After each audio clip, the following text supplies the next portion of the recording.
Welcome back to part two of Tamara Ebony on the Vicky Gotti show. Yes, we're here. We still here with the legendary Tamara.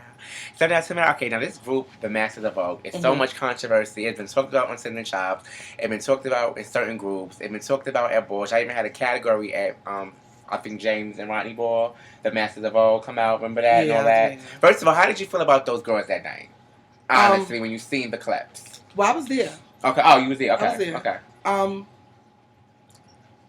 Honestly, Tamara, this is the Vicky Gotti show. Honestly, it wasn't up to our potential, but I don't know. I think when it comes to the Masters of Vogue, everybody got to say what they want to say about the situation, but I think that we just we want to vote on our own terms, and that category that night it wasn't that, so that's why the performance was lackluster, so to speak. Okay. I think so. Now, Tamara, what is the definition of a Master of Vogue to you? Well, a lot of people think that the whole Master of Vogue thing is like the elite of performance, where Naomi and Cassandra and like Sanaya and everybody should be a master. Mm-hmm. But actually, what the Masters of Vogue was, it started out just as a Facebook group where the people from my generation and my era could oh, where the people from my generation and my era could socialize, Mm-hmm. and that's all it was. Right. And then we started adding more people because people know people and they wanted to bring them in, Mm-hmm. and it just turned into a big thing. Once we, all got in the group and started really, really reliving old memories, Right. it started putting a little inspiration back in some of us. Right. And then, he was like, oh, well, we need to come out and start battling each other again, Mm-hmm. just to rekindle some old memories that we had. Right. And when that happened, that's when it kind of transferred over into the boardroom. And then that's when it kind of got crazy. Yeah. Now, no shade, Tamara. Who should be in that group? That's in that group. Who shouldn't be in a group? Yeah, that's in that group. Make it hot. I mean, and if everybody worthy, then they worthy. But in your opinion, if you're not, like, who got in because their girlfriend got it? It's a girlfriend thing. I honestly can't say anybody doesn't belong to be in here, because again, like, Masters of Vogue is not the definition that Kelly and the rest of the ballroom scene are trying to portray it as. Okay. Um, it's just basically a socialization group, and everybody that's in there, we speak about performance, we shade each other, we read each other about performances, and it's no cattiness. We take it and we know what to do with the shade. You put it in your pocket, Right. because at the end of the day, that's all it is. It's like, it's fun, Right. and we know it's fun. So that's why everybody in the group has no qualms or no problems with anybody. Now, do you think, honestly, Tamara, the way the scene is going now with the drama and the fights and all that, like, what's your intake on that when all that, goes down? When they take the fun out of it? Well, I think now it's a lot of people are caught up with the whole title thing, wanting to be a legend. They don't want to put their time in as a statement. Everybody want to jump from star to legend. That's why I started calling them microwave legends, because now they just to make anybody and everybody a legend. Right. But the money issue comes into factor too, because you think when somebody coming out there and they voting for $5,000, $10,000, Mm-hmm. it's gonna start to get crazy. Right. Back when I first came out, you was happy if you got one of them big 3, 4 foot, 5 foot trophies. That was it. That bitch, that made your night. Right. So I think now with all the prizes and all of that, it kind of made everything a little shaky. Right. Now, speaking of like the legends and all that, Tamara, since you've been in Baltimore for like, you said like for like 13, 14 years now, right? About 12 years. 12 years. Now, who are the up and coming legends out here you feel like should be legend, or who shouldn't be legend that's out in Baltimore? I really don't come out in Baltimore that much, so I don't know. Mm-hmm. But I do know that people know when they're not supposed to be a legend. And how they know, Tamara? So people can see this and see how they know. If you put your time in and you gotta ask, is it time for me to be legend? You're not a legend. Like a point blank. Right. Like when I think the first time I can remember when Selvin called me out as a legend was maybe like '07. It was in North Carolina, and they called me out for LSS, for Legislative Stars. And when he called me out, he was like legendary, legendary, and I was like, oh bitch, I'm a legend now. You know, it wasn't like I felt like, oh, when is my time? I need to be a legend You now. ain't beg for your shit. Right, and that's a problem. But then again, you got to look at it like it's so many people getting it that don't deserve it. That the other people that came out with them were like, well, if they got it, I should get it too. Right. So it's a spiraling effect. Now everybody want it. Right. Now, one more thing about this legend I want to ask you. What's a legend? What's the definition of a legend to you? A definition of a legend is someone that has vogued over a span of 7 to 10 years. A legend is someone who has made an impact in their category and brought home trophies. When you travel, people know your name and you've put your time in. To me, it doesn't even matter about winning because everybody can't win. Somebody has to lose. But are you that bitch that when you lost, they was like, it was a controversy. Oh, yeah, she lost, but the vote was 4-4 and such broke the tie. Right. You know, you don't have to necessarily win, but you have to make an impact and you have to have consistency. I think that's what a legend is. Now, how do you feel about Monique Khan out here? Mother Khan.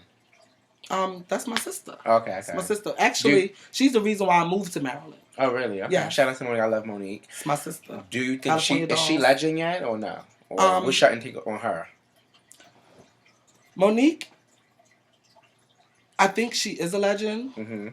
You know, like I said, when I hang out with her, we don't have discussions about that shit. So I really don't know how that whole thing is, but I don't really think she cares whether or not she's a legend because when she come out, she get her respect.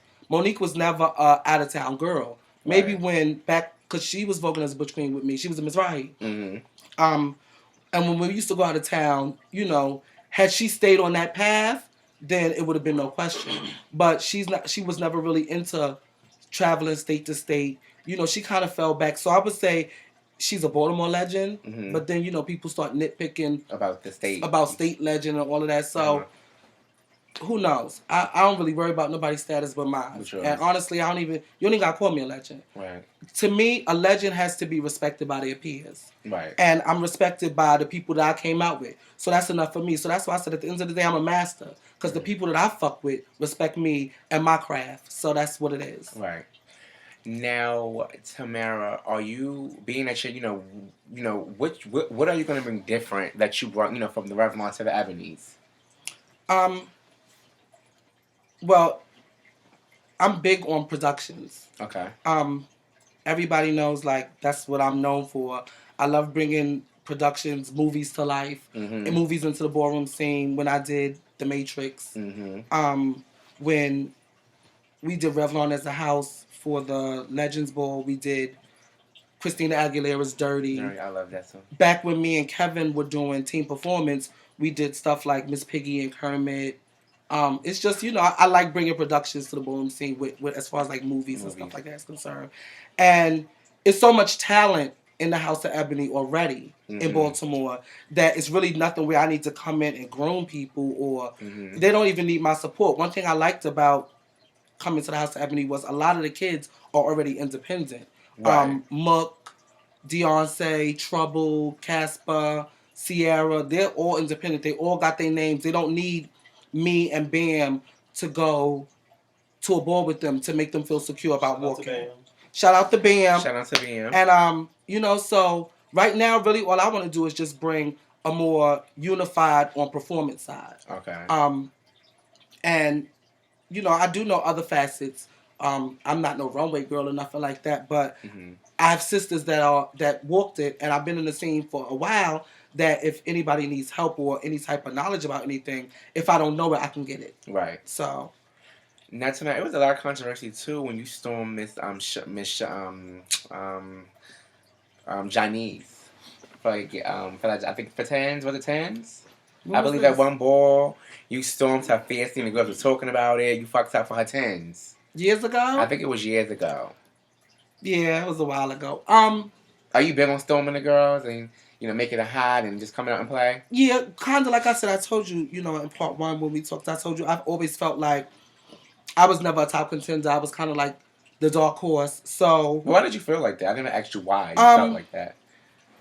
I never really tried to do the it thing. Mm-hmm. Like, I felt like with that whole Mika, Yolanda, and Deja, when they got under Sanaya and Caesar, Mm-hmm. it was like when they came out, it was like, oh, a big craze. And I felt like back then, if you wasn't with a certain group or you didn't have certain people behind you, then you had to do your own thing, and that's what I felt like I had to do. Do you think they're overrated?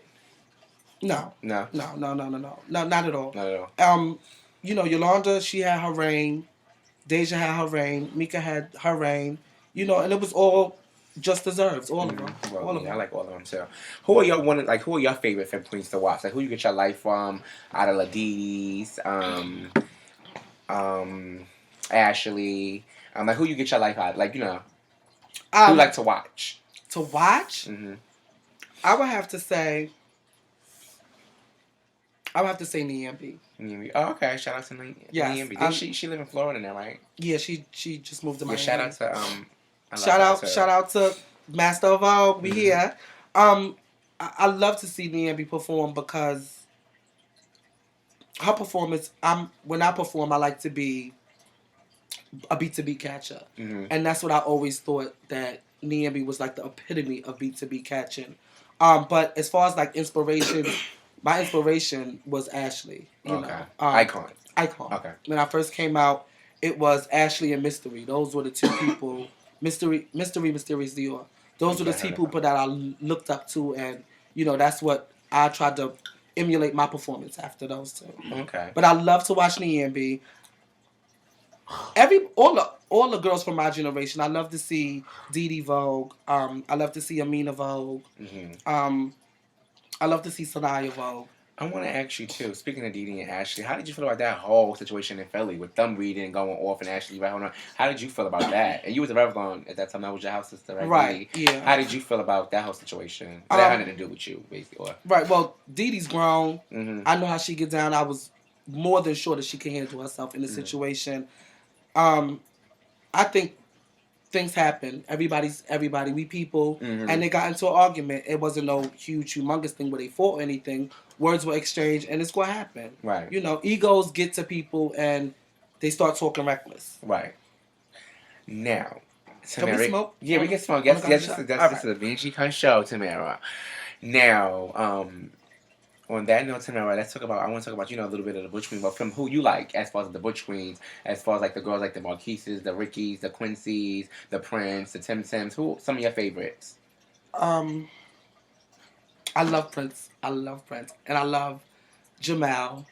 Garcon. Is he a Jamal? Garcon? I think he's a Garcon. Used to be a Prodigy. Right, okay. Him. I don't know. I might sound like an ass kiss. I love a lot of them. I love Charles Christian. I love his performance. Her. She coming on the show too. Stay tuned for that. Marquise. When I was a Revlon, I seen Marquise come from voguing in Baltimore to taking over the entire ballroom scene. I love Pony, love Prince, love Deshawn. As far as like the newer generation, I love Cassandra. I love Cassandra. I think her performance is wonderful. Wonderful. I love her too. But as far as her legend and the whole situation with her being legend, how do you feel about that? Do you think it's well deserved? I think it's too soon. Too soon? Okay. And why do you say that? I hope I don't get kicked out the house for that. I think it's too soon. You're keeping it real, right? I just like I said. At first, I never used to want to speak on it because, like I said, I didn't come out. Right. So I didn't know when she debuted, right, or doing what. So I never felt like it was my place to say anything. But now that I'm back out and I hear a lot, and I do my research before I do any speaking. Exactly. And from when I've looked on YouTube to see when she first started coming out, I kind of think she might have got it too early. But they made Naomi a legend, so I think it's all right. If she's a legend, Cassandra needs to be one too. Fuck it. Well, you know what? On that note, we're gonna come back from Tamara, the legendary Master Vogue. I'll be high when we come back.